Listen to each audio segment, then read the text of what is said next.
Hey, what's going on, guys? Andrew here, and welcome back to the 2010 Mazda detailing series. We're getting close to the end here, but we got to get through 2 more episodes to really get this car wrapped up. Last week in part 3, we got the exterior of the vehicle nice and clean, and it is ready for some correction. In this episode, part 4, I am going to be entirely focused on the process I took to restore the headlights on this Mazda and get them nice and crystal clear. So, without further ado, let's jump into the video. Okay, at this point, the car is clean, the paint's clean, we've got everything pretty much ready to go. I had to move it into the garage because I decided it was going to rain. So we had to come in here. It's going to be a little cramped, but now I've got to do a little bit of the correction stuff, and then we're just going to seal it and call her good. As far as correction goes, we got to get the headlights restored. I'm going to do a little bit of light polishing on vertical panels. The horizontal panels are pretty well shot. There's nothing I can really do for those, but I can polish up the doors a little bit, at least 3 of them. There's some weird paint stuff going on the rear passenger door over here. It looks like it was, I don't know, it's not going to show on the camera right now. This door was hit at some time, and it's been repaired rather sloppily, and there's a lot of like weird overspray and stuff like that. I don't want to gunk up my pads for my polisher, but yeah, we can do some of these vertical surfaces. And then address the plastics, clean the glass, and we're going to call this one done after that. So let's get to it. I decided to start with the headlight restoration for the correction part of this detail, and the first step of that is to go ahead and mask off the headlamps and cover up the painted surfaces around the headlight so that we don't damage it while we're doing all of the sanding and compounding and polishing.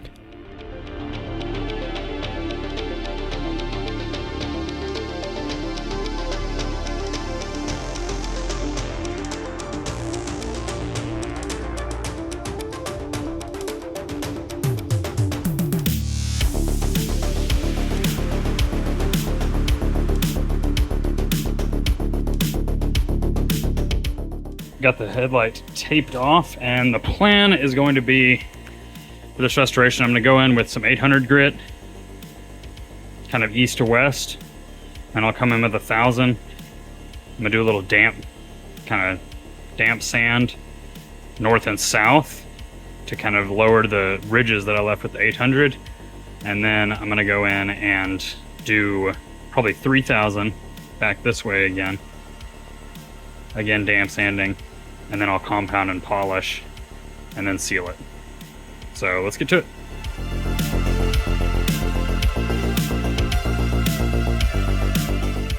I started the sanding process with 800 grit from one of those 3M headlight restoration kits. It's one of those 800 grit discs, actually on the foam drill driver attachment that it comes with, but I found that it works pretty good by hand too. So that's what I'm doing here. And as you can see while I'm doing this, there's all of this like dead, oxidized, flaky, just dried out plastic that just comes pouring off sort of in powdered form. You can kind of see it in the lights there. And this is what causes your headlights to become cloudy or hazy. It's just there's sun damage, there's UV damage all over them. So the goal here with the 800 grit is to sand all of that down until you get a nice level looking coating, basically. You don't want to leave any high parts. Sometimes when you do this, there's going to be instances where like there's a little bit of that UV protection still left on the lens, and so it'll be kind of a less cloudy spot. You're going to want to sand those off too and get the color uniform all the way throughout the lens.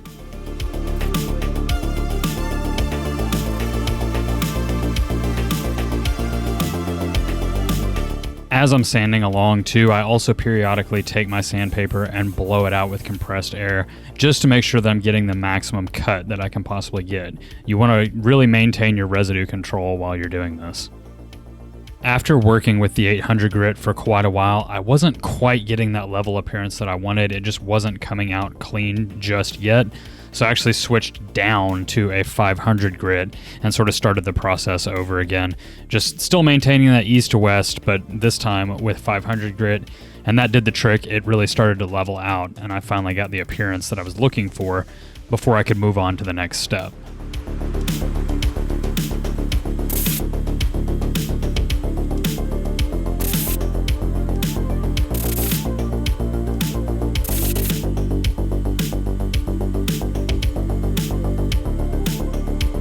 So here's the results after 800 and actually a little bit of 500. 800 was not giving me the rate of cut that I wanted.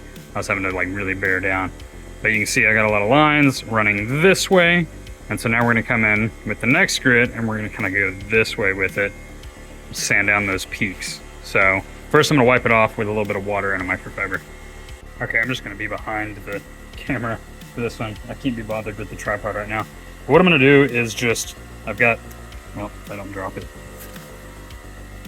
little square of 1,000, the 3M kit that I was using. This is actually a headlight restoration kit. Came with some discs. It doesn't have 1,000, but I want to use 1,000. So we're just going to kind of dampen that a little bit. And I'm going to kind of dampen the lens just a little bit. And then we're going to do a little bit of just up and down like this to get rid of the 800 and 500 sanding marks. So we'll just continue like this and we'll do the whole lens. And then once we've just got lines running north-south, then we can go to the next step.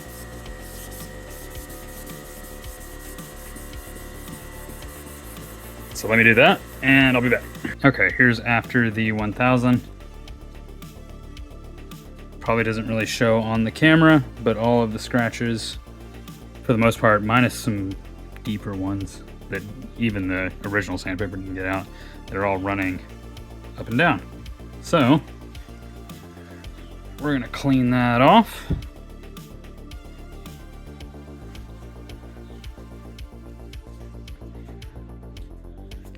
And we're ready for the next step.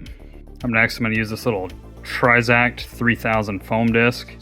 And we're just gonna do the same thing, damp sand, but this time we're gonna go east to west again to cut down the scratches that we just put in going up and down. See what's happening? We're kind of switching 90 degrees every time we do another pass with a finer grit. That way we can level everything out. So let's do that. It's gonna be the same as last time. I'm just gonna hit it with a little spritz of water. And that should be enough for damp sanding. I was using too much water before with the 1,000. Once I lowered the water, it started cutting a little bit better. All right, and so we're just gonna start going this way again. And after we do this step, we should actually start to see some good clarity returning. You can see clarity right now because it's wet. Once it dries, it'll kind of haze up again. But yeah, we're just gonna follow this process and I'm gonna get all the scratches going back the other way again. So let me do that and we'll come back and check.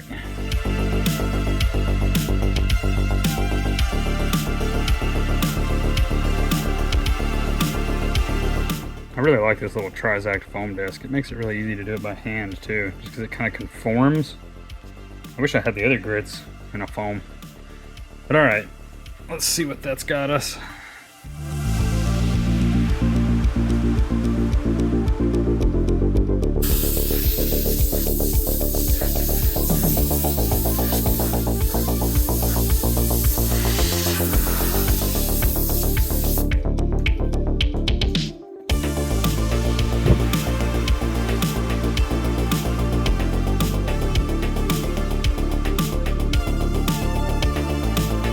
I think that ought to get it. All the scratchers are moving this way again now. So now we're gonna, well, we just wiped it off. Now I'm going to actually compound it and then polish it, and then it should be ready to seal. For the compounding step, I am using my drill with the backing plate and foam pad that came with the 3M Headlight restoration kit. I just had that laying around. It essentially makes your drill act like a smaller 3-inch rotary. And then for the compound, I'm using Meguiar's Ultimate Compound, which is really pretty easily attainable over the counter. You can usually find this at your big box auto parts stores like O'Reilly, Advance, AutoZone, and all of that. If you wanted to go to a more professional line, you can of course get Meguiar's M105 or M110, or something like Griot's Garage Fast Correcting Cream. For this compounding step, I just take and I put a few drops onto the foam pad, like 2 to 3, and then just pretty much go to town on it, working out the 3000 grit sanding marks.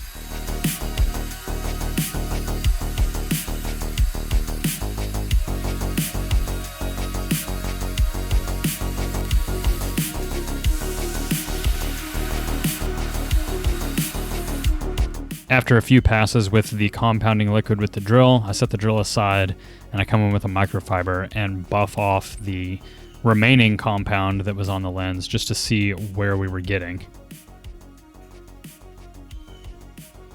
Before going in for the next pass with the compound, I take my air compressor hose and just blow out the foam pad just to clear out the old compound that had already been used and the plastic residue, because we really want to work clean whenever we're doing this. And since we're just using a little 3-inch pad, it tends to clog up a lot faster than, say, a larger compounding or polishing pad. Once the pad was clean, I added just a little bit more compound to the pad and went ahead and finished up the process of compounding the headlight.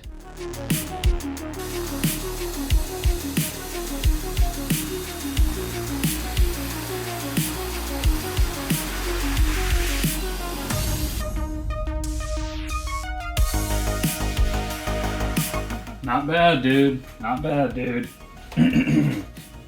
Do it by hand, kind of down in here.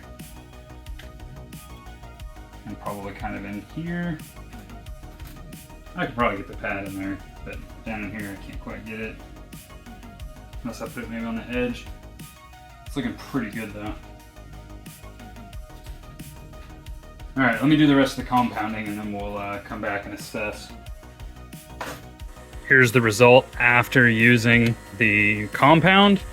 So that came out, it's looking pretty good. I could almost just finish here and seal it, but I think I am gonna go ahead and do the same thing that we just did, except this time with some polish. Just give it a nice finishing touch and then we'll seal it up. Okay, there you are. There's the finished polished product. It's not sealed yet. I need to do a isopropyl alcohol wipe, get that nice and clean, get all the residue off, and then we'll seal it. But I want to do the other one first before we do that. Just for comparison purposes, there's where we came from on the other side. And there's what we've got. So, market improvement. I'm excited about that. It looks really good. See if I can get it both on the camera here. There you go. Not bad. With the driver's side headlight done and with how good it came out, I was very excited to jump over to the passenger side and get it done as well. And it just follows the exact same process. You just go through, do a little bit of cross-hatching action with your varying grits of sandpaper as you work your way up, and then come in and compound and polish. I didn't mention earlier, but the polish I used after the Meguiar's Ultimate Compound is the companion product Meguiar's Ultimate Polish, which is also easily accessible via O'Reilly's, Advance, AutoZone, Walmart, just everywhere the big box stores are at.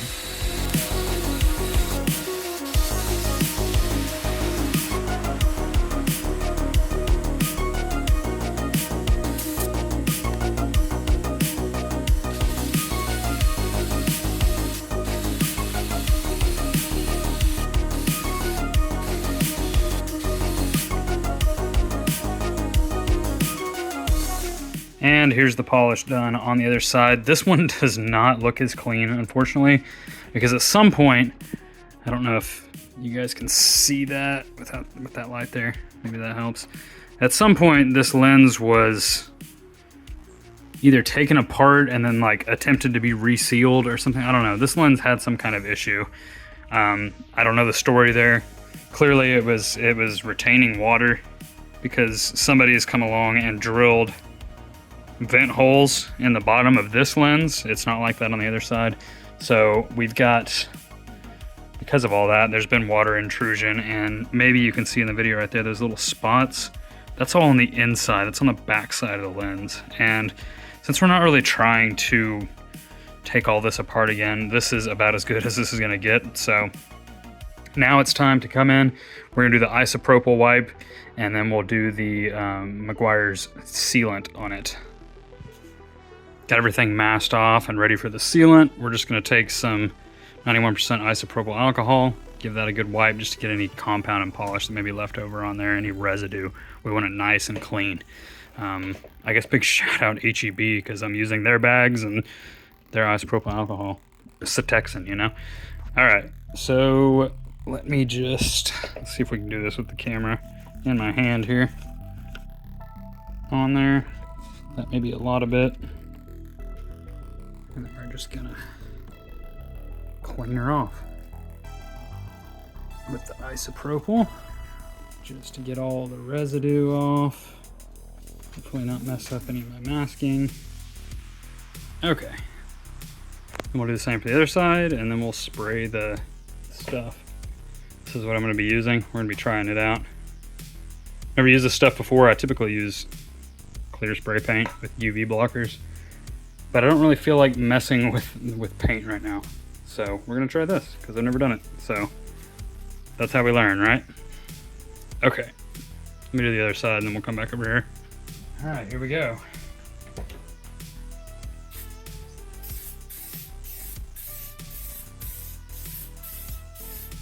As you can see, while I'm applying this headlight sealant, the plastic bags I put down as my masking started to kind of come loose and drift up. This actually did create some more problems for me later. Once I took those bags off, I realized there was some, not heavy overspray, but there was just a little bit that had kind of drifted under the bags, and that had to be polished off later. So just make sure that you really mask things up and make sure it's down good. Don't do what I did here. There we go. Got both coats on both sides. You gotta spray the first coat, wait 3 to 5 minutes, spray the next coat. And then apparently it's dry to the touch in 3 to 5 minutes, and then it's fully cured in 24 hours. So there we go. Headlights restored. Unfortunately, that one's a little foggy. This one's looking really good though. That one looks excellent. So now we get to get on with the rest of the doings here. And that's gonna be a little bit of body work. Do a little bit of paint correction on the vertical panels. So I'll get to that, and then we're gonna address the plastics and clean the glass and then seal it, and then it's done. We'll be done. All right, and there you have it. That is the headlight restoration process. Man, like, the headlights make such a huge difference in the exterior appearance of a vehicle. I mean, I'm floored by how these headlights came out. I mean, it just drastically changes the front of the vehicle. So I hope you guys enjoyed this video and that look into the headlight restoration process. We are just about done with this 2010 Mazda detailing experience.